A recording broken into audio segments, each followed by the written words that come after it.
So what's going on, YouTube? Welcome back to the channel.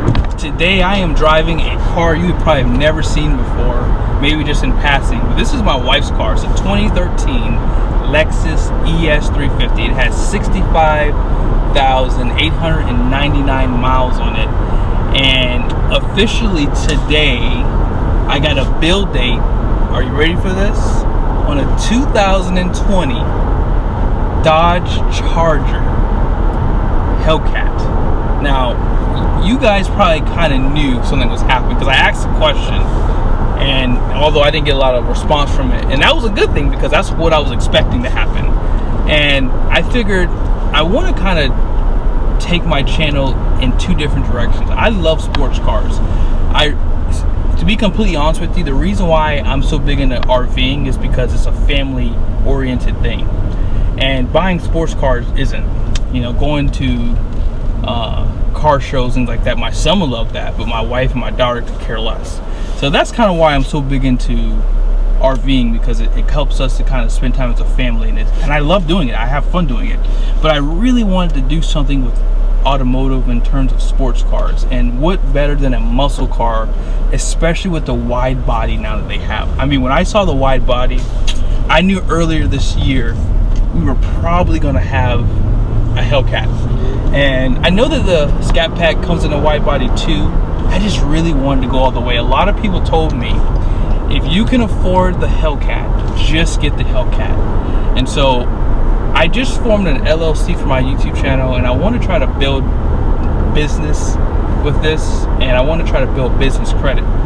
So I'm not sure if I'm going to retail the car or lease it. I will tell you, if you're not big into leasing, you should definitely look at leasing on a Charger Hellcat, especially right now. When the time comes for me to buy it, I'll be able to know, but you get price protection for the rebates, but not for leasing. So I still have to wait until the car gets here to see what the incentives are going to be. Now, just to give you a quick backlog, we were probably going to buy my wife a car probably within the next couple of years. The car, this is the spectrum of cars that we looked at. We were looking at a Toyota Land Cruiser, something used, obviously, something certified, or whatever else would fit into our budget. And ever since I was a kid, I've been a huge fan of Toyota Land Cruiser. We owned a 2013, and we sold it partially because it was just too expensive to have. I mean, when you have a Land Cruiser, 13 miles per gallon is what you're going to get.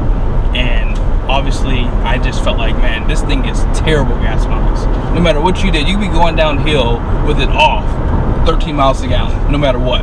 So it was pretty bad. I mean, this car, for it being a V6, it averages about 19 miles to the gallon. So even with the Charger, I think the Charger could beat this car in fuel economy. Now, obviously, if you get to a stoplight and launch it every time you do it, you're gonna have problems. But I am really excited to get rid of this car. This has been a great car, but this car has just not been fun to drive for me. I feel like the brakes are really rough on it. It feels like it needs a lot of work, and work that I prefer to put into something for my channel.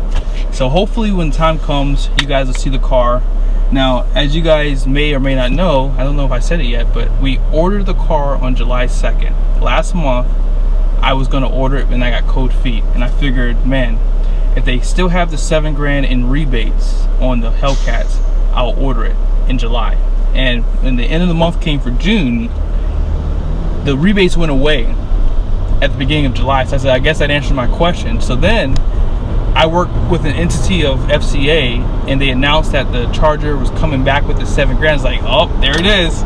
So it was kind of like a mental note saying, okay, I'll do it. And so I went in, worked the numbers. I've been looking at this car for like 3 or 4 months now, just off and on, just trying to see where we can get the numbers at. I got a number for this car. This car is paid for, and we are go basically. So car was ordered on July 2nd, and we got a build date of July 27th. So hopefully the car gets here mid-August, I'm hoping. I mean, look, COVID-19 is going on, so I don't know. It could get here, it may not. So I'm looking forward to the car getting here, and I'm looking forward to getting rid of this car, because like I said, this car, it's a great car, don't get me wrong, it's a great car, but it's time for something else. Now, just to let you guys know, we were looking at other cars. We were looking at the BMW M3 and the Audi S4, which I know these are, again, weird spectrum of cars. But I was only going to buy those cars used because I'm not affiliated with those companies. My goal when I buy cars is to try to get employee pricing. As you guys know, they do have employee pricing on the Charger, and you get that. I think it's 5% below invoice, and you get rebates. So I'm getting a really nice discount. And because I've already bought a couple cars from the dealership I'm ordering the car from, they gave me $2,500 more for this car. Actually, $3,000 more, because I think what they quoted me was a little bit less. It was actually less, but they gave me $500 more right out of the gate. Of course, I had to haggle to get the other $2,500, but I'm happy with the car, what we're getting, and they're going to secure this amount. Now, obviously, I'm going to try not to drive the car too much. That way, we can make sure we get the most for it too. I mean, they said that even if I put 1,000 miles on it, it won't be a problem. But honestly, we don't really drive this car anyways because of the pandemic. We've been driving my 1500. But guys, I'm so excited. I'm doing these videos because as time goes, I'll let you guys know whether I'm going to finance it or lease it. I'll go over some payment comparisons for you guys. And what I'll do is I'll just track the car. A lot of people ask the question, how long will it take to get my car? Well, I live in the Washington metro area, so I'm pretty far away from where the cars get shipped from. So this should be a good basis point for most people, except for Florida, maybe Texas.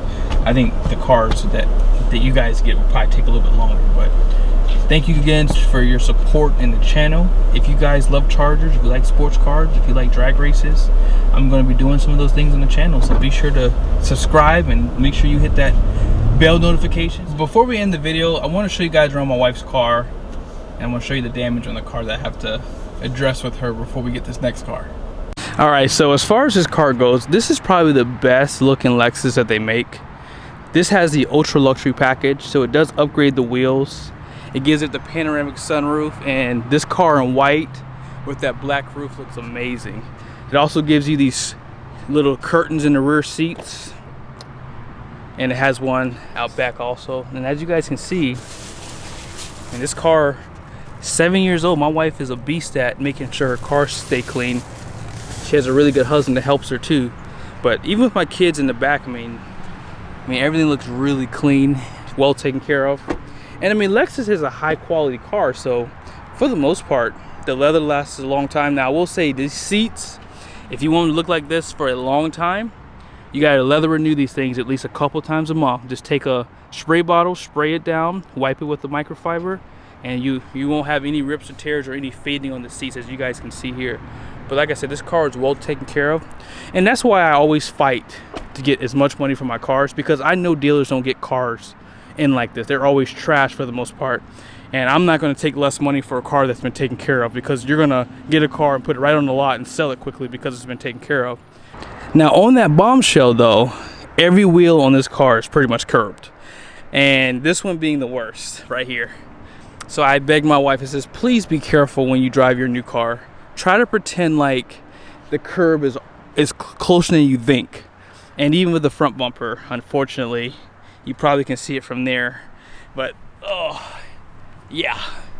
Bumper's been damaged. And I don't know why women feel like they have to get close. And even guys are just as bad as women. I've seen guys scuff and break their front bumpers too. But I hope on the next car we don't have these issues. I'll be honest with you guys, I have never scuffed and curbed a wheel, and I have never damaged my front bumper, and I've had lowered cars. But I hope you guys liked the video. Be sure to like and subscribe, and I'll see you guys soon.